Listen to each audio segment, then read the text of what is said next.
Fala povo, tudo bem? Diego aqui da Biblioteca Bruta, trazendo para vocês mais um videozinho aqui de top, dessa vez top 10 leituras de 2025, mas não só 2025, também aí meio de 2024. Por quê? Em 2024, galera, eu não focava muito aqui no YouTube, né? Meu foco maior era no Instagram. Então, se vocês olharem aqui as datas, as postagens que eu fiz lá em 2024 no YouTube, vocês vão ver que eu devo ter postado o quê? 4, 6 vídeos, nem isso, tá? E eu comecei a pegar mais o ritmo aqui mesmo, foi em maio agora de 2025. Então muita coisa ficou sem resenha, e também quando acabou o ano de 2024, entrou 2025, eu não fiz um vídeo falando das melhores leituras de 2024. Então vamos aproveitar aí que o canal tem 1 ano e meio de existência, vamos mandar um top 10 de melhores leituras da existência desse canal, tá? Então vamos lá, tenho aqui, juntei então todos os livros lidos em 2025 e dos 6 meses de 2024 que o canal existe, separei aqui 10, mais algumas menções honrosas, então vamos lá. Muita coisa aqui não tem resenha no canal, seja porque era de 2024 e eu não fazia muita resenha, seja porque é de 2025 e está atrasada por algum motivo, tá? As de 2024, infelizmente, vão ficar para trás, mas as de 2025 vão ser realizadas, tá? Resenhas atrasadas, mas que não serão sonegadas. Agora em janeiro e fevereiro vai chover resenha aqui no canal, principalmente das últimas leituras que eu fiz, mas também das resenhas atrasadas, tá certo? Então bora lá, após a abertura.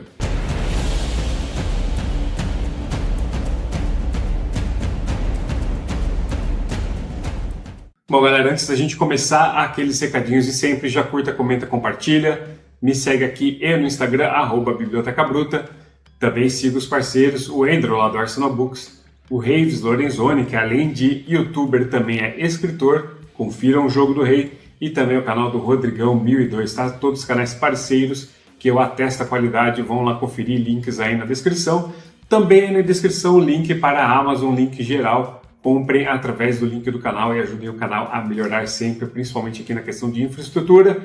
Preciso de um microfone novo e de um editor, hein? Bora lá então! Mais uma coisinha só sobre o vídeo aqui, tá, galera? Eu vou falar brevemente sobre cada um aqui, tá? Vou dar uma sinopse muito rápida, vou falar minhas impressões e o porquê que eu coloquei ele aqui no top 10. Confesso que as duas primeiras posições vai depender do dia, uma eu colocava em primeiro, outra eu colocaria em segundo. Hoje ficou desse jeito, tá? Então, bora lá! Começando com as menções honrosas, sem particularmente alguma ordem aqui, vou dar uma menção honrosa para Acerto de Contas, livro número 7 da série do Jack Reacher, tá? Por que eu pulei, né? Eu já li do 1 ao 3 e eu pulei para o 7º. Por que eu fiz isso? Porque o 7º livro foi adaptado na 3ª temporada de Jack Reacher, a série da Amazon Prime.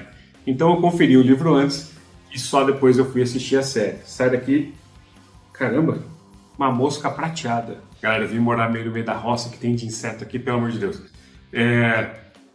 Então, por isso, eu fiz esse pulo para fazer essa leitura. E, vou te dizer o seguinte, a leitura de Reacher, para mim, tem sido até assim. O primeiro livro, digamos que é, sei lá, uma nota 7.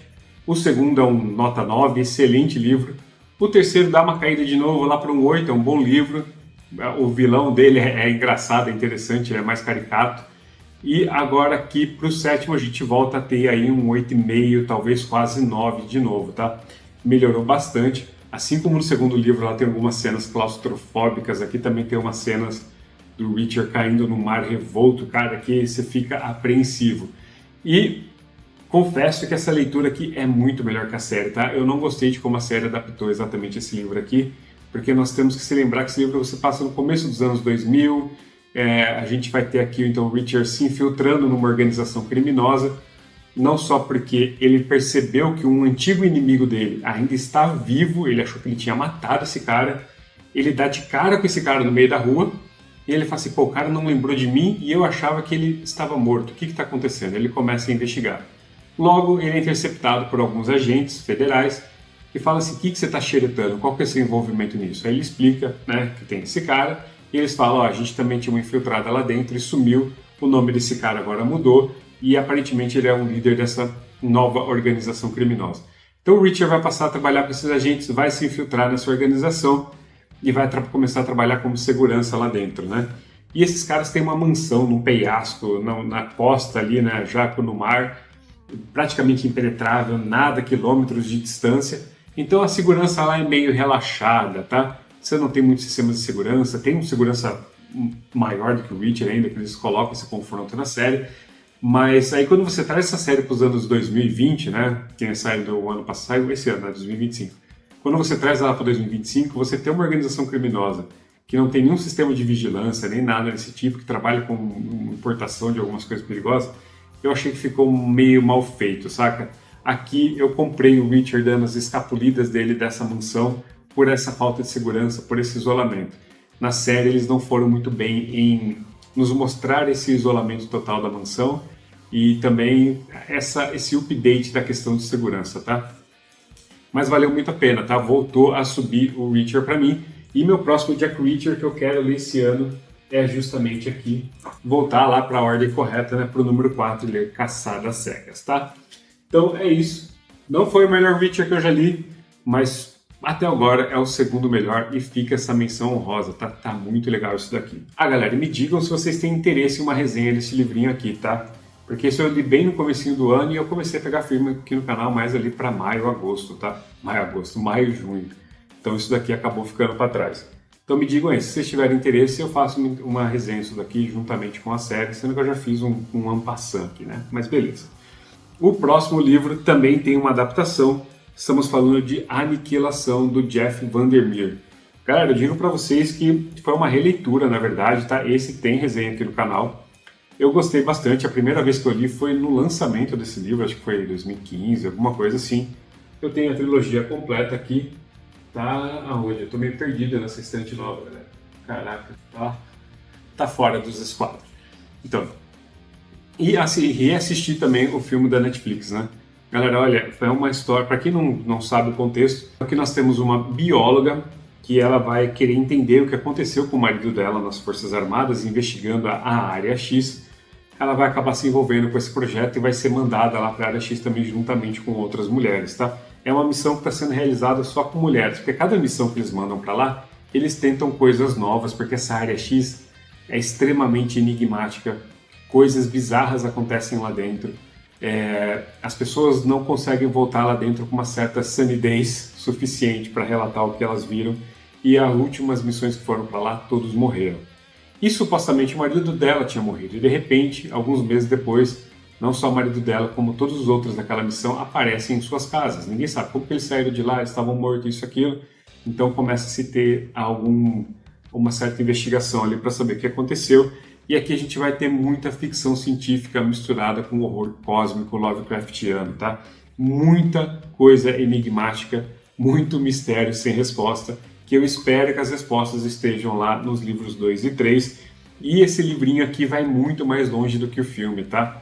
O filme, eles colocam uma certa importância ali no farol, enquanto que aqui o farol ele é um ponto de referência, tem coisas importantes ali, tá? Ela vai chegar lá, vai ter coisas que ela vai descobrir importante no farol, mas o principal desse livro aqui está no túnel, que é uma construção subterrânea em espiral, que ela começa a descer, e cada vez mais que ela desce, ela vai encontrando coisas bizarras, mais perturbadoras, seres estranhos, e pô, foi muito, muito legal. Por que eu não coloquei no meu top 10? Galera, porque foi uma releitura, gostei novamente, mas de novo ficou aquela sensação de que o autor poderia nos ter dado um pouquinho mais de respostas, né? E é um livrinho muito curtinho, para tão pouca resposta assim, para coisas tão enigmáticas. Também não gostei muito de que o livro ele fica indo num certo flashback e o estado presente e o tempo presente, né? Isso tirou um pouquinho do ritmo para mim do livro. E fora que a nossa narradora, tudo em primeira pessoa, a gente está lendo os relatos dela, ela não é uma narradora confiável, né? Então, não que isso seja ruim, tá? Eu só estou falando que isso contribui para essa questão enigmática do livro.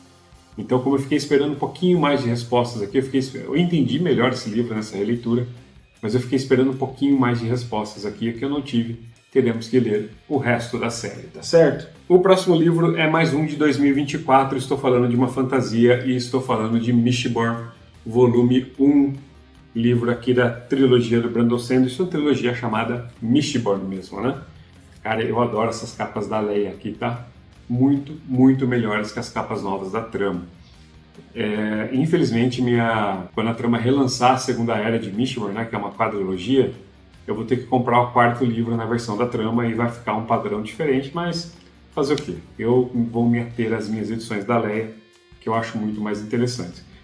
Bom, galera, aqui então a gente vai ter a história da Vin e do Kelsier. Eles estão vivendo aqui neste império final, né, que é dominado por esse imperador, que ele trata toda a população dele com mão de ferro. A gente tem algumas casas, uma casta superior ali, que tem uma certa liberdade maior, mas todo mundo responde a esse imperador. E o Kelsier, ele lidera um bando, digamos aqui, de revolucionários, por assim dizer, né? E todos desse bando conseguem controlar uma certa magia, né? Porque eles conseguem ingerir alguns metais, e cada metal diferente dá magias, dá poderes específicos para os usuários, né? E cada usuário consegue utilizar algumas pedras específicas para ter esses poderes, né? Uns conseguem ocultar poderes dos outros conseguem pular de grandes distâncias, enfim, tem várias coisas aqui que eles vão conseguir fazer a depender do metal que eles ingerem. E a Vin e o Kelsier, eles conseguem ingerir praticamente todos os metais, tá? Então o Kelsier está envolto com esse grupo de contra-revolucionários, mas a personagem principal é a Vin. A Vin é uma adolescente abandonada pelo irmão, que está ali com um grupo de bandidos também, que maltratam ela pra caralho, mas ela consegue acessar um pouquinho de magia sem nem saber como. Ela não sabe que é porque ela tá com um pouquinho de metal no corpo dela, por comida, por água que ela ingeriu, alguma coisa assim, e ela consegue induzir algumas pessoas a assinar alguns acordos e fazer algumas coisas, né? Então esses bandidos utilizam ela para isso. Conforme a história vai passar, ela vai acabar se juntando ao grupo do Kelsier, vai aprender a utilizar seus poderes. Então a gente tem aqui uma bela fantasia de aprendizado e tudo mais, né? E ela e o Kelsier vão começar a fazer diversas missões juntos. Galera, eu gostei muito, tá? Eu fiquei com muito receio de ser uma personagem, por ser uma personagem feminina adolescente, isso daqui se transformar num romancezinho bobinho e tal. Ela começa a gostar de um cara aristocrata ali, de uma casa grande. Eu falei, putz, você vai arrumar para esse rumo, eu não gosto muito disso, mas não, tá? O pequeno romance que ela tem com esse cara é importante pra caramba pro desenvolvimento do livro. E foi tudo muito bem feito, tá? Eu passei a gostar demais da Vin.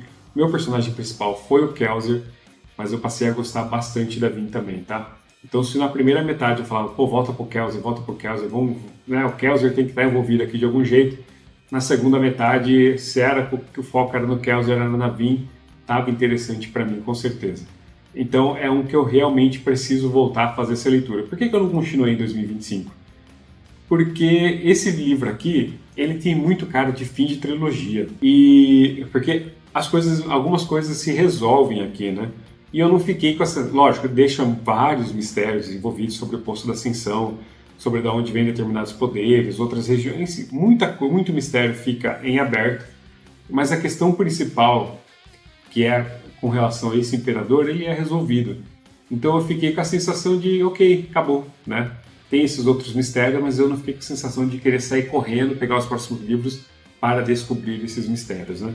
E agora, conforme o tempo está passando, já faz aí mais de um ano ali, em dezembro de 2024, eu preciso voltar a pegar os outros próximos, e é uma série prioritária para eu terminar agora em 2025. A próxima menção rosa também é uma fantasia, e é uma fantasia que tem resenha aqui no canal. Estou falando do recém-lançado A Sombra dos Deuses, do John Green. Galera, primeiro livro do John Green aqui no Brasil. Eu já disse lá na resenha também, né, que eu gostaria muito que tivesse lançado uma outra série dele, chamada The Faithful and the Fallen, mas estou feliz que veio essa daqui, porque essa primeira série é uma quadrilogia, mais uma trilogia. Este daqui é apenas uma trilogia, é a trilogia mais recente, então entendi a trama ter começado por ela, tá? Até porque aqui também a primeira quadrilogia é um pouco criticada por ter muitos personagens masculinos, e aqui a gente tem muitos personagens femininos. Acho que está mais com a vibe do momento das editoras, né? Então eu entendi a trama ter começado aqui, torço muito para que faça sucesso, para que ela traga as séries anteriores. Mas enfim, o que nós vamos ter aqui? Aqui nós temos uma fantasia nórdica, fortemente inspirada na cultura nórdica, e nós teremos 3 pontos de vista que nós vamos acompanhar, né? A orca, fodona, no começo eu estava ali mais ou menos com a história dela, mas logo ali, passando do primeiro, sei lá, 25% do livro, já estava fissurado na história da orca. e ele consegue vender muito bem ela ser a fodona que ela é. Nós temos também o Varg. O Varg foi o personagem que mais me atraiu desde o início, tá? E é uma pena que no começo ele tem poucos capítulos, mas a história dele vai se desenvolvendo muito legal. E a terceira personagem é a Elvar. A Elvar não me pegou o livro inteiro, apesar de ela ser a personagem que começa com mais ação, com mais coisas fantásticas acontecendo nesse livro de fantasia, né? Ela não me chamou muita atenção o livro inteiro. O que cada um quer? A Orca quer vingança, fizeram coisas com a família dela e ela está tentando resgatar o filho. O Varg, ele era um escravo, agora ele está fugitivo, porque mataram a irmã dele e ele quer encontrar um mago para poder, com esse mago, fazer uma magia, descobrir quem matou a irmã dele e ele poder se vingar. Já a Elvar, ela é uma nobre, ela é uma filha de um rei, de um dos reis mais importantes, um rei não, né? Um um lord muito importante aqui na região, que tem aí a cidade mais da hora desse livro aqui, né? Uma cidade construída sobre os ossos de um deus caído, o deus Snaka, o deus cobra, abrindo parênteses, né? Todas essas coisas que eram relacionadas aos deuses, porque os deuses eles andavam sobre a terra, né? Eles eram gigantescos. Tudo que é deles tem muito poder, né? Então, lascas, ossos, coisas que eles construíram, utilizavam, é muito remanescente de poder, então é muito cobiçado, apesar da humanidade aqui odiar os deuses, tá? E a Elvar, então, ela é uma nobre desse rei, desse lord, e ela só quer fama de batalha, ela não quer simplesmente participar do casamento que o pai dela planejou para ela e para os irmãos dela.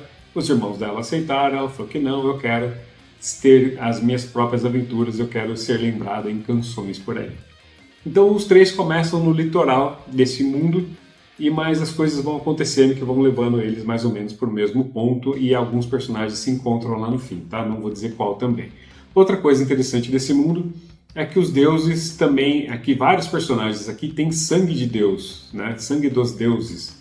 E eles conseguem fazer pequenas mutações e ganhar aí alguns poderes, né? Mais força, mais agilidade, mais foco, mais rapidez, mais mentalidade para a batalha. Então isso é bem interessante de você ver. E essas pessoas elas são procuradas, mortas ou escravizadas, tá?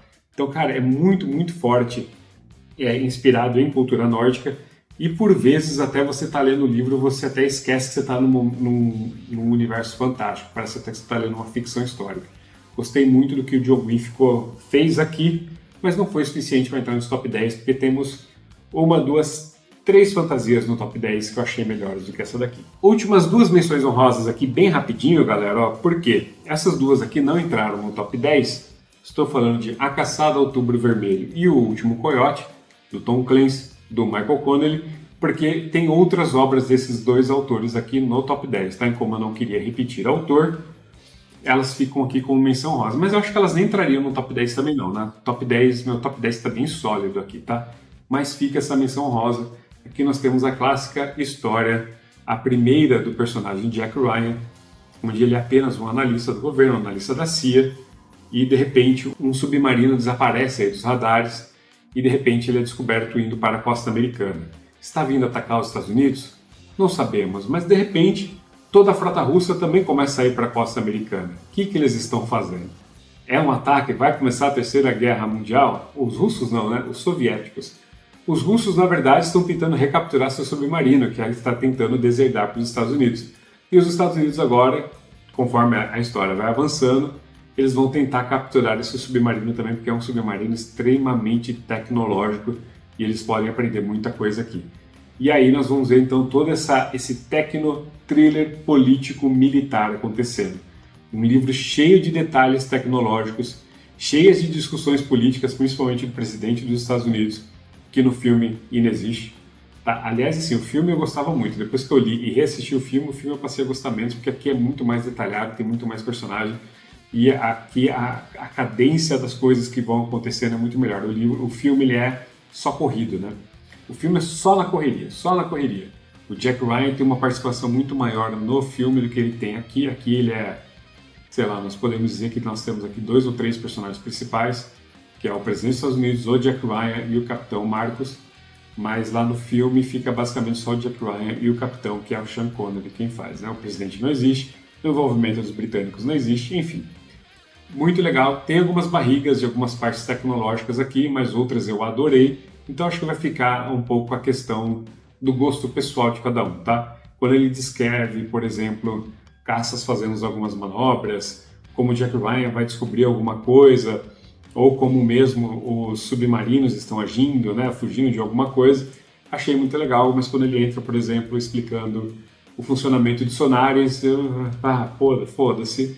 Ou quando, por exemplo, tem uma cena aqui de uma implosão de um submarino, que são páginas dele explicando como isso vai acontecendo aos poucos, e a primeira metade estava horrível, a segunda metade dessa explicação estava fantástica, eu fiquei sem fôlego. Mas fica aí então a Caçada do Outubro Vermelho, outra menção honrosa. E aqui nós temos o Último Coiote do Michael Connelly, quarto livro do personagem Harry Bosch, o segundo lançado aqui no Brasil. Aqui o Harry Bosch está afastado da polícia de Los Angeles, tá? Ele é detetive lá na seção de Hollywood, porque ele acabou agredindo um superior hierárquico dele, mas porque esse superior hierárquico arruinou uma investigação que ele estava fazendo, por isso o criminoso, que ele sabia que era criminoso, era um assassino, ia escapar. O pior de tudo, esse assassino matou uma prostituta. E o Bosch, a mãe dele era uma prostituta e foi assassinada, e também foi um caso que nunca foi resolvido até hoje. Então tudo isso começa a afetar o nosso personagem e ele vai ser mandado para o psicólogo. Então o livro a gente tem o Bosch tentando resolver, afastado da polícia, tentando resolver o caso da mãe dele, ao mesmo tempo que ele fica nessas conversas com a psicóloga, que é bem interessante. No livro anterior, que era o A Loira de Concreto, ele fica lá nas conversas com no tribunal, né? Agora que ele fica nessas conversas com a psicóloga. E olha, galera, tendo assistido aí já 10 temporadas de Harry Bosch, já tendo lido alguns livros, esse é o primeiro que eu vejo o personagem Harry Bosch tão quebrado emocionalmente em toda a série. Fica aqui a recomendação, tá?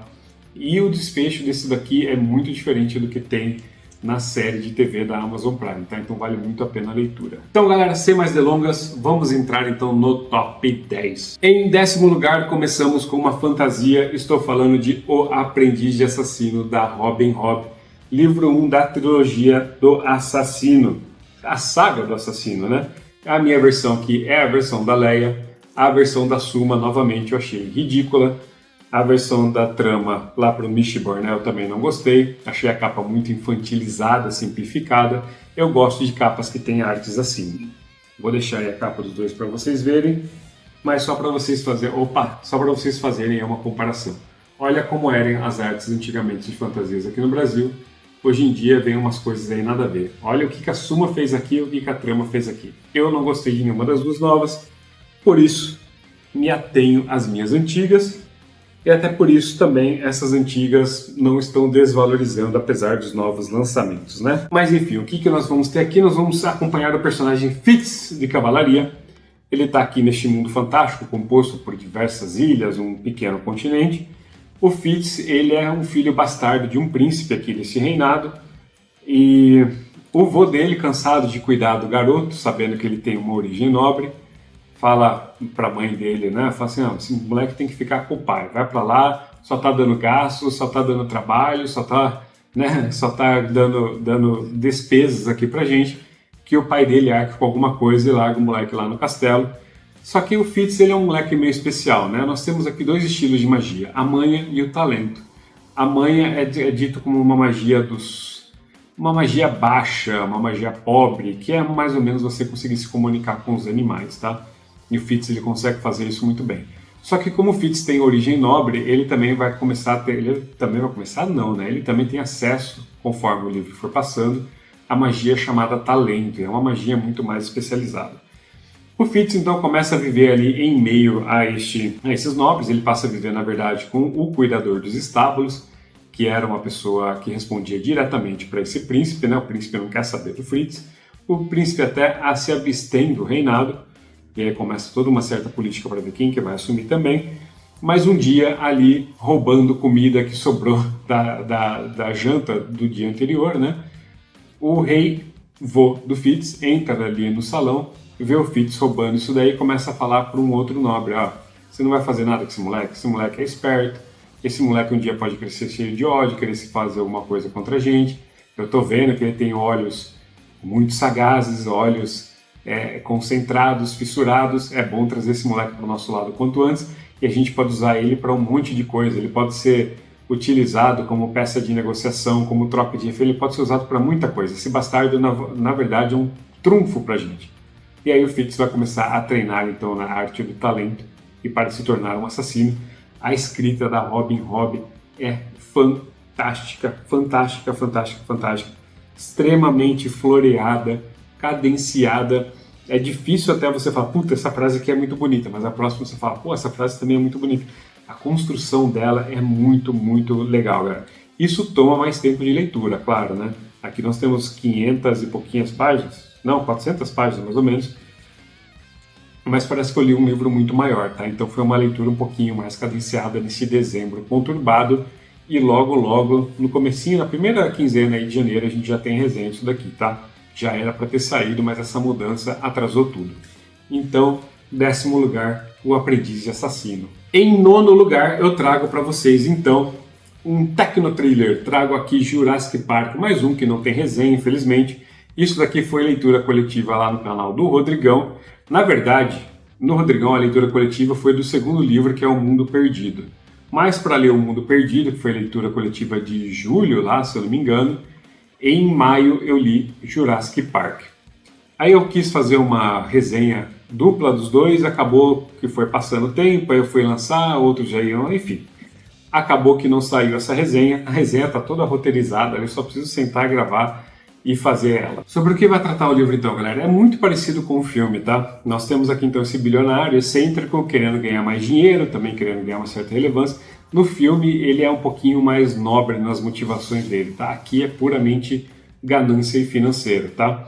Então aqui a gente vai ter esse bilionário que vai começar então a recrutar aí cientistas, porque ele acha que um deles vai conseguir ali fazer essa pesquisa genética, né, para trazer os dinossauros de volta. Ele compra essa ilha, que no segundo livro a gente descobre que tem uma segunda, a Ilha B, ali no Mar do Caribe, né, e ele começa a criar o Parque dos Dinossauros ali. Então ele vai trazer, só que há um problema, né? Logo no comecinho do filme, do livro, a gente vê algumas pessoas sendo atacadas numa praia. E a gente fala, pô, essa praia tá na Costa Rica mesmo, né? Tá no continente. E isso só vai ser retomado, essa problemática, lá no fim do livro. Antes de fazer essa estreia do parque, ele vai chamar algumas pessoas ali para visitar o parque. Vai chamar o cientista Grant, vai chamar a Ellie, vai chamar o Malcolm, entre outros, para visitar o parque e começar a demonstrar para eles o que acontece. Logo vai acontecer a tragédia e os grupos vão ficar meio que separados. O livro é muito, muito mais... tem uma carnificina muito maior que no livro. Enquanto no filme a gente tem só um tiranossauro, que a gente tem dois, um mais jovem. Um desses Tiranossauro Rex, que vai perseguir o Grant e as crianças, ele é obcecado, ele é um perseguidor assim, stalker, que não vai largar o osso, eles vão passar por muito mais coisa e muito mais dificuldades que eles passam no filme. Também nós vamos ter aqui toda a problemática lá com os Velociraptors, também muito mais acentuada. Nós temos uma parte filosófica, principalmente ali com o Malcolm, também muito mais acentuada. Questão sobre o que está sendo feito é certo ou não, né, com essa recriação dos dinossauros, os benefícios disso e tudo mais. A parte tecnológica também de explicar o comportamento desses dinossauros, uma ciência envolvida em tudo isso, a ciência do caos, a teoria do caos, do Malcolm e tudo mais, né? Então tudo isso é muito mais aprofundado aqui. Nós temos também mais ação e nós temos também muito mais mortes e sangues. Então vale muito a leitura, o vira-página fantástico. E é por isso que é a minha 9ª escolha para este top 10. Por enquanto, 2 de 2025, hein? Então vamos agora para mais um de 2024. Olha, estou falando de uma ficção científica. Desta vez estou falando de O Problema dos Três Corpos, de Cixin Liu. Galera, fazia tempo que eu não lia um hard sci-fi como esse daqui. Fazia tempo que eu não precisava parar um livro para ir tentar entender na internet alguma situação, um conceito tecnológico aqui, né? Porque é o seguinte, qual que é a história aqui? Começa lá na Revolução Comunista Chinesa, e durante essa Revolução Comunista Chinesa eles começam a odiar tudo que vem do Ocidente, começam a queimar livro, começam a fazer um monte de coisa, começam a dizer que a ciência é um mal capitalista, isso, aquilo. E nisso, o pai de uma das personagens aqui, que vai causar toda a problemática do livro, ele é humilhado em praça pública, e no fim ele é morto, e ela é mandada para trabalhos forçados no interior. Só que um dos lugares que essa moça começa a trabalhar tem ali um radiotelescópio enorme que está tentando mandar e receber mensagens de rádio pelo universo, né? Muito parecido com o Projeto 7. E nisso ela começa a se envolver com essa pesquisa, porque ela é uma cientista, ela é inteligente pra caramba, e ela começa a se envolver com essa pesquisa, e um dia eles tentam lá uma nova sistemática para usar a gravidade do Sol para mandar uma mensagem mais longe. Essa mensagem dá um retorno. E o alienígena que responde ela até fala assim, ó, para de mandar mensagem, porque se os meus superiores descobrirem a mensagem de vocês serão mortos. E ela começa a mandar mais mensagem ainda, falando que vem, ela tem ódio da humanidade, né? Então qual que é a problemática aqui? O que é o problema dos três corpos? O problema dos três corpos é que nós temos aqui o planeta desses alienígenas está orbitando 3 sóis. Então, galera, quando você tem um Sol só, é muito fácil você ter um sistema solar estabilizado. Quando você tem um sistema binário com 2 sóis, geralmente eles entram em órbita também estabilizado e os planetas em torno conseguem ficar. 3 corpos, 3 sóis, é um sistema extremamente errático. Hoje o planeta está perto, amanhã ele é estilingado para longe, de repente ele é puxado de novo. Então esse planeta, por exemplo, não tem estações pré-definidas e esses alienígenas desenvolveram ali um modo de hibernar, né? Sempre que há essas mudanças bruscas na rotação do planeta. Então de repente eles estão lá tendo uma civilização que está prosperando, chega num momento parecido com a nossa revolução industrial e de repente eles são mandados para perto do Sol de novo, o planeta fica numa temperatura insuportável, começa a queimar tudo, eles correm por uns silos, por uns lugares lá para hibernarem, se desidratam, começam a hibernar lá até esperar um novo ciclo para poder refazer tudo de novo. Então eles vão refazendo, só que eles evoluem muito rápido mesmo. Então eles descobrem os humanos e falam, pô, a gente quer o planeta dos humanos porque o planeta dos humanos é estável, só que eles vão levar 400 anos para chegar na Terra. E os terráqueos agora têm 400 anos para tentarem evoluir e conseguirem combater essa ameaça que está vindo. E qual que é o problema? Por que eles querem vir muito rápido? Porque eles descobrem que apesar dos humanos evoluírem mais lento, nós estamos evoluindo progressivamente cada vez mais rápido. E se eles não chegarem aqui nos próximos 400 anos, nós estaremos mais avançados que eles. Mas mesmo lá de longe, eles começam a conseguir afetar algumas coisas aqui na Terra, tá? Então, por exemplo, cientistas que começam a se envolver com determinadas coisas, que eu não vou dizer o que é, começam a ver contagens regressivas nos olhos, né? Ele olha para um canto e começa a ver uma contagem regressiva, essas pessoas acabam se matando. Então os grandes cientistas da humanidade estão se matando. O que está acontecendo? O que está fazendo isso? Tem também um jogo virtual sendo demonstrado aí para alguns desses cientistas, o que esse jogo está querendo. Enfim, galera, uma baita ficção científica que eu recomendo demais, mas não é fácil, não é para os fracos, hein? E em 7º lugar, trago para vocês então Jogos Patrióticos do Tom Clancy, mais um que estou devendo resenha, uma leitura mais aqui no fim do ano. E aqui, galera, apesar de ser o 2º livro da série do Jack Ryan, ele na verdade é uma prequela, né? Quando você ler lá Caçado ao Outubro Vermelho, você vai ver que o Jack Ryan tem uma conexão com os ingleses, com os britânicos, por ter ajudado no atentado terrorista que aconteceu lá, porque ele estava lá turistando e trabalhando ao mesmo tempo com a família dele, né? E aqui então a gente vai ver como isso aconteceu, como o Jack Ryan ganhou uma certa fama. Então aqui, enquanto em Caçado ao Outubro Vermelho, Jack Ryan é um analista da CIA, mas é ainda um peixe meio fora d'água, lidando com coisas maiores do que ele. Aqui o Jack Ryan ainda é um historiador e ex-fuzileiro, tá? Mas enquanto ele está ali fazendo essa viagem com a família dele para a Inglaterra, não só para ter umas férias com a família, mas também para fazer pesquisas, porque ele faz livros de história sobre algumas coisas militares, né? Ele vai acabar intervindo numa operação terrorista do IRA, de uma célula do IRA, chamada ULA. E ele vai acabar, então, conseguindo salvar alguns membros da família real. Nisso ele vai ser condecorado, vai ser chamado de Sir, vai receber todas as coisas, só que ele vai tomar um tiro e ele vai ficar acamado, tá? Então o Jack Ryan começa a ajudar um pouco, primeiro de forma extraoficial, mas depois para frente ele vai se envolvendo cada vez mais nas investigações desse atentado, tá? Ele é visitado pela rainha, por diversos membros da família real, por diversas forças de inteligência e segurança britânica, não só para parabenizá-lo e agradecer a ele, né, por todo o envolvimento que ele teve em salvar esses membros da família real, mas eles começam a perceber que nas conversas, e conforme o Jack Ryan vai fazendo algumas perguntas, ele começa a achar algumas inconsistências nas investigações, no perfil que ele é traçado dos terroristas, então ele começa a se envolver com tudo isso de uma forma muito mais especializada. Fora isso, os terroristas frustrados vão querer se vingar do Jack Ryan. Então aqui nós temos uma história de escala mundial, né? O Jack Ryan se envolvendo aí quase numa terceira guerra mundial entre Estados Unidos e União Soviética. Aqui nós temos uma história mais contida, mais pessoal. Aqui, galera, a gente vai ver o Tom Clancy descrevendo muito mais equipamentos tecnológicos, sonares, radares, como funcionam os submarinos, por que submarino é especial, qual a tecnologia dele que faz isso, como que isso implode, como que os caças funcionam. Então a gente vai ver tudo isso, mais fora toda a parte política. Aqui a gente mantém a parte política, mas a parte tecno desse livro é muito mais focado nos sistemas de segurança, no funcionamento das organizações de segurança e no funcionamento das organizações terroristas.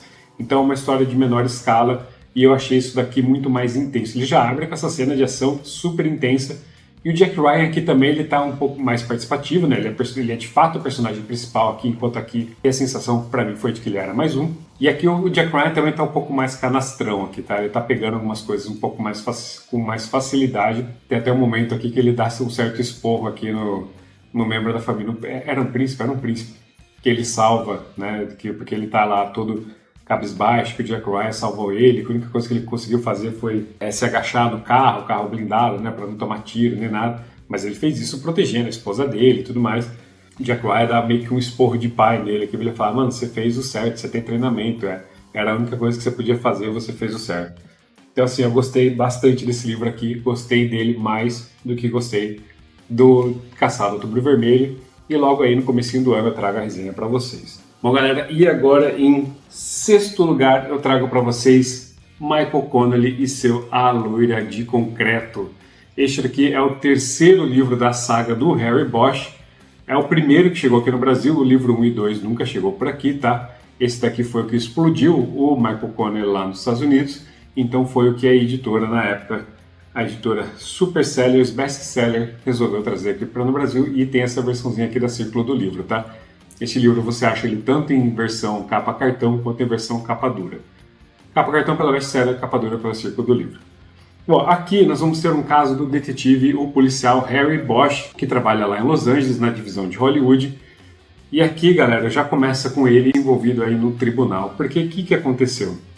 A viúva de um assassino serial processa Harry Bosch, para isso contrata uma das advogadas mais carniceiras da cidade, a Honey Chandler, mais também conhecida como Money Chandler, para tentar processar o Bosch, falando que ele matou o cara errado, tá?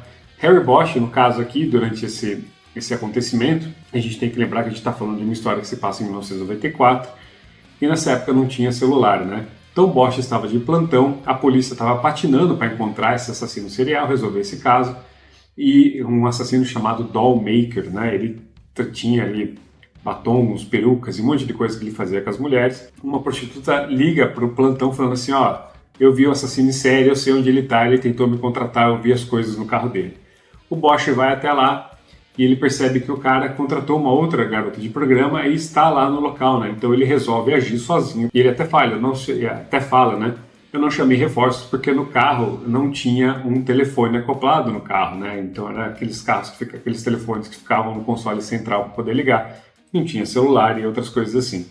Então o Bosch resolve agir sozinho e ele acaba matando esse cara. Eles acham provas lá para dizer que era ele, o assassino em série, o Dollmaker. Só que essa viúva vem agora com essa história de que eles mataram a pessoa errada e o Bosch está sendo processado.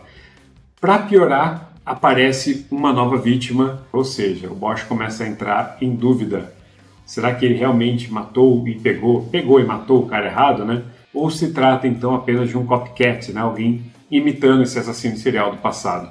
Então a gente vai ver o Bosch enfrentando esse julgamento da sociedade, a gente vai ver ele enfrentando também essa advogada muito sagaz no tribunal, e a gente vai ver ele tendo que investigar esse novo caso e começando a se duvidar, né? Será que eu fiz a coisa certa ou não? Baita livro, baita porta de entrada aqui pro Harry Bosch. Um pouquinho difícil de achar esse livro, mas se vocês encontrarem, peguem ele sem cerimônias, tá certo? Então tá aqui em sexto lugar, A Loira de Concreto, do Harry Bosch. Do Michael Connelly, do personagem Harry Bosch. Em quinto lugar, eu vou trapacear um pouquinho. Por que vou trapacear? Porque em vez de falar de um livro só, eu vou falar de uma trilogia Estou falando da trilogia A Primeira Lei, do Joe Abercrombie, tá? Essa daqui foi uma leitura de 2024, tem resenha aí no canal, é o primeiro vídeo aqui do canal, então desculpem a bagunça, desculpem qualquer coisa daqueles vídeos. E nós estamos falando então aqui do primeiro livro, que é O Poder da Espada, o segundo livro, que é O Antes da Forca, e o terceiro livro, que é O Duelo dos Reis. Essa trilogia aqui estava há muito tempo esgotada aqui no Brasil, foi lançada anteriormente pela editora Arqueiro, e a editora Aleph acabou de anunciar que está trazendo novamente, que vai republicar essa série no dia 30 de janeiro de 2026, já está em pré-venda, tá? Mas ela mudou as capas ficaram, nossa, cara, puta que pariu. De início, quando eu vi, eu falei, pô, legal. Mas aí, conforme você vai vendo a capa com propriedade, né? Puta, a fonte tá ridícula, os livros 1 e 3, assim, tá totalmente descaracterizado as coisas. No livro 1 lá tem a imagem do mago Bias, que é o primeiro dos magos, e ele tá parecendo Saruman, nada a ver, sabe? Assim, ele é careca, alto, barbudo, mas ele é forte, isso aqui. Enfim, totalmente descaracterizado, muita cara de A fonte tá ridícula, o único que passa mais ou menos é a capa do volume 2, que tem ali o Dan Glock que tá na capa, mas enfim, do que se trata a série?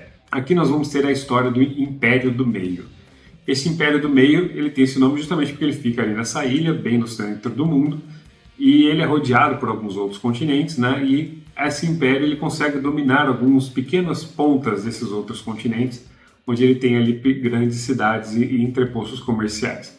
Só que esse Império do Meio está começando a ter alguns problemas políticos, porque o rei já está bem malucaço, então eles estão tendo um problema de sucessão, e também alguns desses outros continentes estão planejando ataques ao Império do Meio, tá? Então está vindo um ataque lá do norte, e está vindo um ataque principalmente do sul, do continente de Gurkel. E para evitar esse ataque, principalmente do sul lá, que vai ser bem forte, o primeiro dos magos, que é um mago aí secular, volta à tona, ele volta a aparecer, ele volta à cena, ele volta a ocupar a cadeirinha dele que ele tem de direito lá no Império do Meio. As pessoas até duvidam que ele é quem que ele diz que ele é, para tentar resolver toda essa situação, tá? Só que esse mago não é confiável, e além do mago a gente vai acompanhar também outros personagens, como a Ferro Magin, como o Logan Nove Dedos, o chefe dos torturadores, o Dan Glokta, um bom vivan chamado Jezal Nobre, e também um outro mercenário chamado Cachorrão, dos nórdicos. Nós temos ainda um sexto ponto de vista com um major do exército, tá certo? Que me fugiu o nome dele agora. Então nós vamos acompanhar esses pontos de vista conforme as batalhas vão acontecendo, a história vai se passando. O Logan Nove Dedos e o Bias começam lá no norte e rumam para o Império do Meio.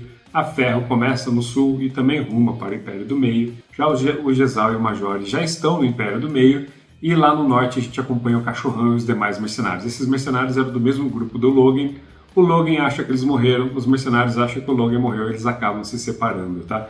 Então é muito legal a gente ver essas histórias acontecendo em diversas partes do mundo, além do Dan Glokta, tá? O Dan Glokta também está no Império do Meio e ele acaba indo para o sul para também tentar resolver um problema. Então nós vamos vendo como que o Império do Meio vai lidar com isso, tá? Aqui nós temos uma literatura fantástica muito realista, muito sombria no tom dos personagens. Todo mundo aqui é tom de cinza, todo mundo aqui tem defeito, tem atrocidades, todo mundo aqui também tem intenções. A gente vai tentar salvar esse império aqui, mas tem segundas intenções ao fazer isso. Então ninguém aqui é bom, ninguém aqui é realmente mal, tá? Agora, já com relação ao mundo, então, nesse sentido dos personagens, é um baita de um Grimdark. Já com relação de mundo, é um mundo bem vibrante, não tem muitos seres fantásticos. Aliás, eu lembro apenas de um ser fantástico aparecendo aqui, já um ser meio que em extinção. Tem uma outra raçazinha de seres semi-inteligentes que aparecem aqui também. Mas, assim, dragões, quimeras, grifos, essas coisas, nada disso existe aqui, tá? E a magia também, ela é bem mais difícil de conseguir se fazer. Mas tem bastante mistério nesse mundo, ele é muito bem criado, muito bem executado, e se o Joe Abercrombie quiser, ele conta histórias desse mundo aqui, cara, até o resto da vida dele, tá? Tanto é que depois dessa trilogia ele lançou mais 4 livros de volumes únicos, né? Cada livro uma história fechadinha, e lançou depois uma trilogia que se passa 10 ou 30 anos depois dessa daqui. Qualquer coisa eu deixo a informação correta aí. Então fica a minha fortíssima recomendação do relançamento desse livro em 30 de janeiro Eu vou fazer uma resenha resumida, porque minha primeira resenha deu uns 40 minutos. Vou fazer uma resenha mais resumidinha, mais nova, mais atualizada, com as minhas impressões, mas estão aqui então para vocês. Em quinto lugar, a trilogia A Primeira Lei. Baita de uma escrita, baita cenas de batalhas, personagens cativantes, principalmente ali o Logan, o Major e o Cachorrão e o Dan Glokta.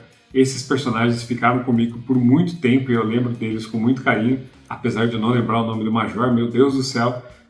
Mas o Major, ele é um cara que começa um personagem muito interessante, tá? Ele é um plebeu, mas que pelas proezas de batalha dele, ele vai subindo no ranking do exército, ele acaba se envolvendo ali com os nobres, ele acaba chegando em um local que apenas os nobres estão, né? Então ele não é muito bem visto lá. E ele vai ter grande importância no que acontece ao longo dos livros, tá? Principalmente aqui no livro 2. Então é muito legal acompanhar tudo isso. Fica fortemente a recomendação e por isso é o meu quinto lugar nesse top 10. Agora, em quarto lugar, mais um livro que veio de leitura coletiva, desta vez lá do canal do Arsenal Books. Estou falando de Cormac McCarthy com seu Onde os Velhos Não Têm Vez. Para quem se lembrar do nome, é da onde saiu a adaptação em filme chamado de Onde os Fracos Não Têm Vez, tá? Então aqui, galera, é meu segundo Cormac McCarthy, eu já li o A Estrada dele. O A Estrada a gente tinha lá uma história de pai e filho, menos personagens, aqui a gente já tem mais personagens sendo mostrados nesse livro aqui. E galera, tive a mesma dificuldade inicial com a escrita do Cormac McCarthy, né, porque ele não usa muitas vírgulas, é muito e. Ele também não usa travessões, ele não usa muita coisa mais tradicional da escrita, né? Às vezes você não sabe até quem está falando determinada fala, mas lá no meio você percebe. E tive essa mesma dificuldade no começo da história, mas é uma puta de uma história. Isso aqui é um western moderno. A gente vai ter história exatamente... O filme, se você ler o filme, ele é 70% do livro, galera. Assim, tirado, escrachado, letra por letra, 70%, 80% do filme. E esses 20% nada mais é aquilo que os monólogos que abrem diversos capítulos do detetive, do xerife Bell, né? E o xerife Bell aqui ele vai ficar fazendo diversas racionalizações sobre o bem e o mal, sobre o certo e o errado, sobre a geração mais nova e a geração dele aqui que já está meio que partindo, né? E já está se retirando e ele vai começar a fazer reflexões se ele ainda pertence a este mundo, né? Galera, uma baita história. Aqui nós vamos começar então com o Llewellyn Moss, que ele vai estar caçando no deserto e ele vai perceber ali os restos de um confronto entre cartéis e ele vai roubar ali umas maletas com dinheiro, né? Só que esses cartéis também estão atrás dessa maleta e logo o nosso grande Shigur, que um assassino contratado, psicopata total, lá na série, no filme feito pelo Javier Bardem, né? Sempre confundo os dois atores, com aquele cabelinho dele. Então nós vamos começar a ter essa perseguição de gato e rato aqui, né? Do Shigur perseguindo o Llewellyn Moss, diversos outros personagens vão adentrar o meio do caminho, e o xerife Bell tentando impedir que uma catástrofe maior aconteça aqui. Livro muito cru, pancada, que te faz refletir bastante, principalmente por esses monólogos. Um livro sobre homens mais brutos, né? Homens que talvez nossa sociedade já seja mais difícil de fazer hoje em dia. Um livro, como eu já disse, reflexivo e que vale muito a pena você encarar essa leitura, por mais que tenha essas dificuldades iniciais com a escrita, tá? Vale muito, muito a pena mesmo. Deixo aí embaixo o link com a resenha do Arsenal Books. Esse daqui eu não fiz na época porque foi leitura coletiva do canal dele, mas eventualmente eu vou acabar fazendo esta resenha, tá certo? Então tá aí, em quinto lugar, Onde os Velhos Não Têm Vez, em quarto lugar, Onde os Velhos Não Têm Vez, do Cormac McCarthy. Em terceiro lugar, eu trago para vocês a última fantasia deste top 10. Me surpreendeu demais isso daqui, eu tinha uma alta expectativa para fazer essa leitura e essa expectativa correspondeu. Estou falando, obviamente, de Elric, do Michael Moorcock, publicação da editora Pipoca e Nanquim. Este livro aqui é então um compilado de histórias, tá? São 4 histórias, 4 livros compilados aqui dentro.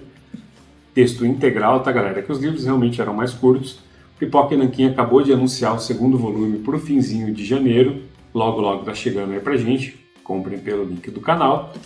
E que vai conter mais 4 histórias e ainda vai faltar um terceiro livro para concluir toda essa compilação. Aqui, galera, a gente vai acompanhar então o Elric de Melniboné. Melniboné é uma raça, tá? Os Melnibonianos são uma raça aí de albinos, eles são extremamente selvagens, digamos assim, né? Eles têm uma altíssima cultura, uma altíssima tecnologia, mas nos seus modos de tratamento entre si, né, as suas morais, a sua ética é muito bárbara ainda, né? Vale muito a questão do mais forte, vale muito a questão de utilizar todos os meios possíveis para conseguir vitória, para se conseguir aquilo que quer, e também principalmente no tratamento dos outros, né, como os humanos, que eles acham que são uma raça jovem que não merece respeito nenhum. E o Elric, ele é um pouco diferente disso. Ele é um herdeiro, ele é o imperador de Melniboné, só que o Elric é fraco, extremamente fraco fisicamente, e ele não liga muito para essas tradições melnibonianas de demonstração de força, né? De matar por matar, de se vingar por se vingar. Então ele tenta mudar um pouquinho essa cultura dos melnibonianos, ele vai um pouco contra isso, né? Ainda que às vezes, se necessário, ele faz o que deve ser feito.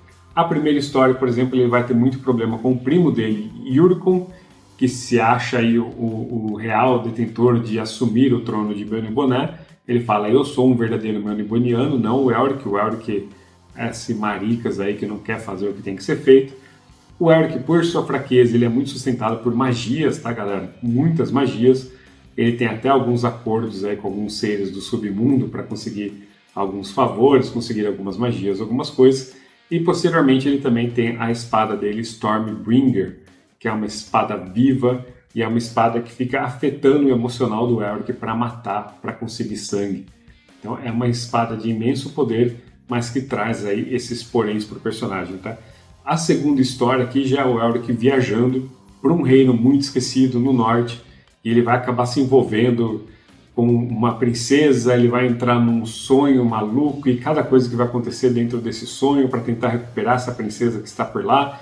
Enfim, as histórias começam a ficar cada vez melhores. A gente sai dessa intriga palaciana do começo, também tem uma guerra grande ali envolvendo, tá? Hoje a primeira história serve muito para mostrar como funciona a civilização melniboniana, essa rixa do Elric com Yurkon, a princesa Simoril, como os melnibonianos tratam os humanos e como eles fazem guerra entre um com o outro, a relação do Elric com esses seres sobrenaturais, o submundo e tudo mais.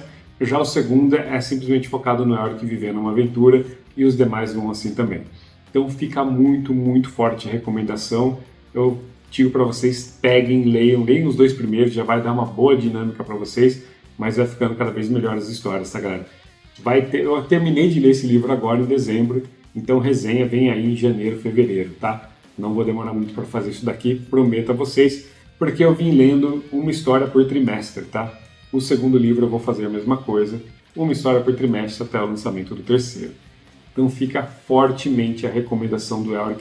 Elric é um personagem aí já incrustado na mitologia da fantasia, digamos assim, né? Então, assim, do mesmo jeito que se fala de Senhor dos Anéis, se fala de Conan, se fala de Elric, tá?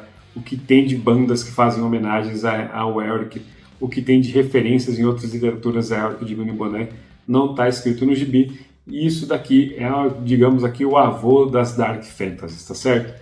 Então fica muito, muito... Para você que gosta de fantasia, ainda que talvez tudo isso que eu tenha te falado não tenha te interessado, se você gosta de fantasia, vale a pena você pegar, testar, fazer essa leitura, porque isso daqui é um dos pilares fundamentais da fantasia mundial, tá certo? Então tá aí, Elric de Melniboné, e o Pipoca vem fazendo um grande serviço, apesar de essa edição não conter um mapa, que vai vir na versão 2, e também não ter um sumário, né? Então você não sabe onde começa cada história aqui dentro, você tem que ficar procurando, mas aparentemente foi resolvido no volume 2. Bora pro próximo. Olha, galera, esses dois primeiros lugares aqui foi bem difícil de definir, tá? Mas eu defini como segundo colocado uma leitura de 2024. Estamos falando de Pilares da Terra, do Ken Follett. Esse pequeno livrinho aqui de 900 e poucas páginas. Bonito livro, bonita capa, tá? Meu primeiro contato com o autor, com o Ken Follett, uma belíssima, belíssima ficção histórica. O que nós temos aqui então? Nós temos uma história que vai se passar no século XII na Inglaterra. A história já abre com um baita do mistério, né? Um cara sendo enforcado, uma mulher jovem, grávida, jogando uma praga em quem está fazendo esse enforcamento, e todo mundo fica assim, quem que é esse cara? Quem que é essa mulher? Essa praga vai funcionar ou não? Bom, os padres e bispos que estavam ali ficaram extremamente preocupados. Corta mais para frente, a gente começa a acompanhar o Tom construtor e sua família, né? O Tom está com a esposa está grávida e ele já tem um outro filho. E o Tom está ali construindo uma mansão por um nobre chamado William. E esse nobre já começa a enroscar ele, né? O casamento dele foi cancelado, ele tá puto, não quer pagar o Tom já se impõe ali e fala, não, eu construí quase a casa inteira, você me paga, você me deve, isso, aquilo, é a lei, é o costume certo e tal. Já quase tem enfrentamento ali, a gente já vê que o Tom não é flor que se cheira. A história vai acontecendo, o segundo filho nasce, e o Tom, mas o Tom ele é fixado por catedrais, ele quer construir catedrais, ele tem esse sonho de construir catedrais, né? Até que ele vai se envolver então com um bispo que quer construir uma catedral lá para a cidade de Kingsbridge. E ele vai falar, eu sei construir, eu tenho planos, tá aqui o meu projeto, vamos fazer. Ele é obcecado com os arcos, com um monte de coisa. Então toda a história vai girar em torno da construção dessa catedral. Só que essa família do William também é muito proeminente, ele é um nobre muito proeminente. Ele vai começar a interferir na construção, não só ele, a família dele. Vão começar a ter problemas com essa construção da catedral. Um outro bispo vai ficar com inveja dessa catedral e vai falar, se essa catedral for construída, a que eu quero construir não vai ter sua eficácia, porque está muito próximo, porque está isso aqui. Começa a ter um joguinho ali de inveja, como pode esse cara está construindo e eu sou o grande príncipe, bispo Valerian, não vou ter esse benefício. Então começa a ter todo um jogo político ali de ego, de guerras, de batalhas, de financiamento. Então a gente vai vendo tudo que envolve o entorno da construção dessa catedral. Às vezes pode parecer que é meio monótono, galera, mas o Ken Follett sabe escrever as coisas de uma forma a induzir a ansiedade na gente ao final de cada capítulo, tá? Além disso, nós temos outros personagens aqui, como o Jack, que é o segundo filho do Tom. Nós temos também a personagem da Aliena, que ela era uma nobre que perde nobreza. Então todos esses personagens começam a interagir entre eles e vai gerando diversas tramas e dramas que vão durar décadas, tá? Porque a gente vai acompanhar todos esses personagens ao longo de um bom tempo, porque a catedral não se constrói em um ano, se constrói também em algumas décadas, tá? Baita de um livro. Fica a recomendação. Passei em branco em 2025, não li O Mundo Sem Fim, coloquei O Mundo Sem Fim como leitura obrigatória para mim em 2026, tá? Fica aí fortemente a recomendação de Pilares da Terra. E já em primeiro lugar nós temos mais uma ficção histórica, uma do subgênero faroeste, um livro muito raro de se encontrar aqui no Brasil, e eu tive a felicidade de comprar isso alguns anos atrás por um preço decente, paguei R$80 no mercado, na estante virtual, e está em excelentes condições ainda por cima, né? Gênero esquecido do faroeste aqui no Brasil, e infelizmente extremamente esquecido aqui no Brasil. Pouquíssimas coisas saem atualmente, né? Eu até que consegui fazer aqui uma prateleirazinha, não está aparecendo aí na câmera, né? Até consegui fazer uma prateleirazinha aqui com uns 10, 12 livros de faroeste, mas é pouquíssimo que a gente tem aqui. Os últimos que saíram foram por causa de adaptações de filme, né? Como Regresso, Dívida de Honra, Bravura Indômita. Mas de toda forma, até os anos 90, começo dos anos 2000, saíam mais. Acho que é muito referenciado nos quadrinhos, a gente tem diversos quadrinhos de faroeste, mas na literatura está está bastante esquecida. Estou falando, sem mais delongas, de Pra Lá do Fim do Mundo, de Larry McMurtry. Pra Lá do Fim do Mundo não é uma tradução literal do nome, tá? O nome em inglês é Lonesome Dove, tido por muitos dos próprios americanos como uma das maiores histórias já produzidas pela literatura americana e por muitos até a maior do gênero faroeste. Galera, o que a gente vai ter aqui? Então a gente vai acompanhar o Carl e o Gus. Eles são aí veteranos, rangers. Hoje eles cuidam de um rancho ali na cidade de Pombo Solitário, que é a tradução literal do Lonesome Dove. E eles resolvem mudar de vida. Então a gente vai passar um bom tempo aqui conhecendo esses dois e os outros funcionários que trabalham para eles no rancho, como Salamandra, entre outros, e nós vamos também conhecer algumas figuras da cidade de Pombo Solitário, como por exemplo a prostituta. E aqui a gente vai ver então os dois que são extremamente diferentes, né? Um é extremamente reservado, extremamente focado nas coisas, o outro é já um pouco mais relaxado, extremamente extrovertido, extremamente falastrão, brincalhão, provocador. Então são personagens muito diferentes, mas que eles conseguem ali conviver e eles conseguem ter ali como diz, um respeito mútuo muito grande um pelos outros. eles sabem do que um ou outro é capaz de fazer, e eles sabem que o outro é necessário para que eles consigam cumprir seus objetivos, né? Ao longo de tudo isso, outros personagens vão comparecer, até que o Carl e o Gus vão resolver fazer uma jornada gigantesca.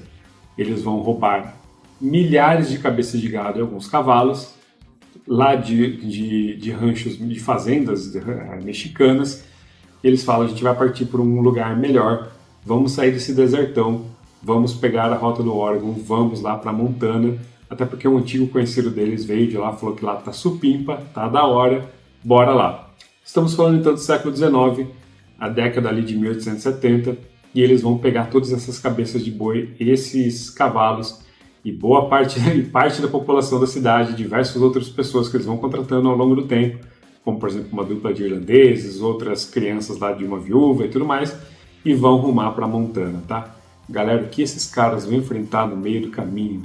Tempestades, outras boiadas, xerifes caçando membros do grupo, problemas com a lei, problemas com índios, problemas com todo tipo de sorte de coisa, tá galera? Eles vão encontrar no meio desse caminho e tudo isso eles vão ter que enfrentar. Já assisti o 1883? Muito parecido, mas aqui ele consegue deixar muito mais vívido, principalmente esse lado selvagem da situação onde eles estão ali do oeste americano. Cara, sim, logo no começo, por exemplo, tem uma cena que eles começam a transportar essa boiada, eles já estão se afastando um pouco da cidade e eles enfrentam uma tempestade. E essa tempestade vem primeiro em forma de tempestade de areia, depois uma tempestade de chuva.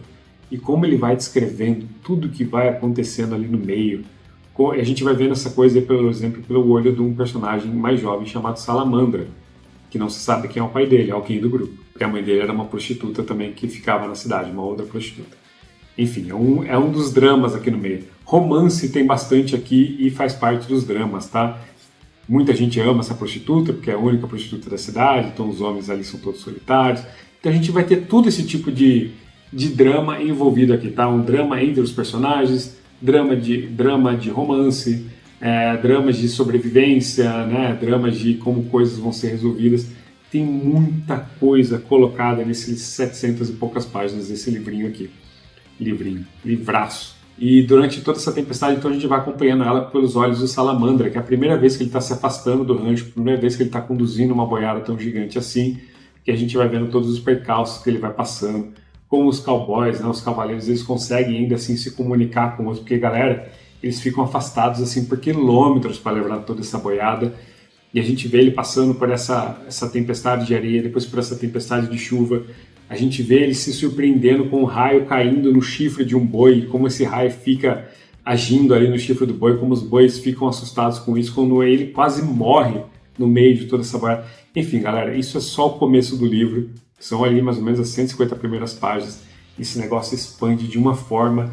A escrita do Larry McMurtry é uma escrita mais cadenciada, mas é fantástica, e ele cria aqui personagens como ninguém.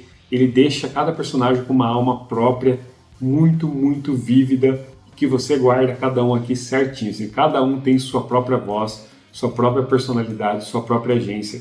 Alguns aqui secundários, né? Lógico, porque o personagem principal é o Carl e o Gus, mas todo mundo é único aqui e todo mundo tem seus momentinhos de brilho. Fantástico, e é um crime esta ser a única publicação aqui no Brasil em 1987. Quase 40 anos atrás, o ano que eu nasci, aliás, e nunca mais foi republicado aqui. Esse livro fez tanto sucesso que o autor depois lançou uma continuação, e depois dessa continuação ele lançou 2 prequelas mostrando o Carl e o Gus mais jovens, tá? Galera, só digo a vocês, se algum dia, por alguma sorte, vocês encontrarem esse livrinho em algum lugar, comprem. Comprem, e por um bom preço, né? Eu já vi gente vendendo por R$1.500 essa coisa aqui. Comprem, tá? Se vocês acharam por um preço decente, comprem. Infelizmente também não tem nenhuma versão online, então se você consegue ler inglês, leiam Lonesome Dove. Confie em mim, confie em diversos gringos que eu já vi falando sobre isso aqui, booktubers recomendando e tudo mais. Leiam Pra Lá do Fim do Mundo, leiam Larry McMurtry. Larry McMurtry tem muitas outras obras publicadas aqui no Brasil, acho que só mais uma de faroeste, que chama Tudo por Billy. O resto são todos mais voltados para romances, tá? Então você vê que essa veia romântica dele de drama é muito forte com o Larry McMurtry, e ele conseguiu transportar tudo isso daqui para cá, neste faroeste fantástico. Fica a recomendação. Este, então, foi o meu livro favorito de leitura de 2025, que também é uma das resenhas que eu estou devendo e vai ter logo aqui no começo do ano, tá? Vou tirar o atraso de tudo isso e aproveitar esse recesso. Bora lá, fica a recomendação e é isto. Bom, galera, espero que vocês tenham gostado desses vídeos. Como eu falei, infelizmente tive alguns percalços ao longo do ano, não pude fazer resenha de tudo.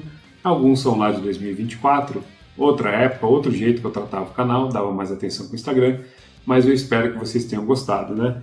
Então, repassando, primeiro lugar, Para Lá do Fim do Mundo. Segundo lugar, Pilares da Terra. Terceiro lugar, Elric de Menet Bonnet, volume 1. Quarto lugar, Onde os Velhos Não Têm Vez. Quinto lugar, a trilogia A Primeira Lei. Sexto lugar, A Loira de Concreto. Sétimo lugar, Jogos Patrióticos. Oitavo lugar, O Problema dos Três Corpos. Nono lugar, Jurassic Park. E 10º lugar, O Aprendiz de Assassino. Leituras variadas, que é o que você vai sempre encontrar nesse canal aqui, tá? Eu vou falar muito de fantasia, vou sim, mas também vou falar muito de ficção histórica, ficção científica, faroeste. Eu tenho bastante coisa de faroeste aqui para ler e eu quero ressuscitar esse gênero aqui, bem como o bom gênero policial, os bons thrillers militares, os bons thrillers de ação. Tá certo? Fiquem comigo aí mais um ano. Espero que vocês tenham gostado desse vídeo de encerramento. Já curta, comenta, compartilha. Entra no grupo do WhatsApp do canal, tá? Já temos mais de 60 membros. Eu só anunciei no domingo, só mais de 60 pessoas já entraram. Achei que entraram umas 20 pessoas só, vocês são fantásticos.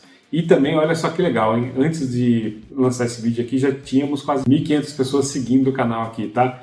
O objetivo esse ano era tentar chegar no 1.000, chegar quase 1.500, superou as minhas expectativas. Vocês são fodas e eu ainda fico incrédulo que tem gente que para ouvir o que eu falo.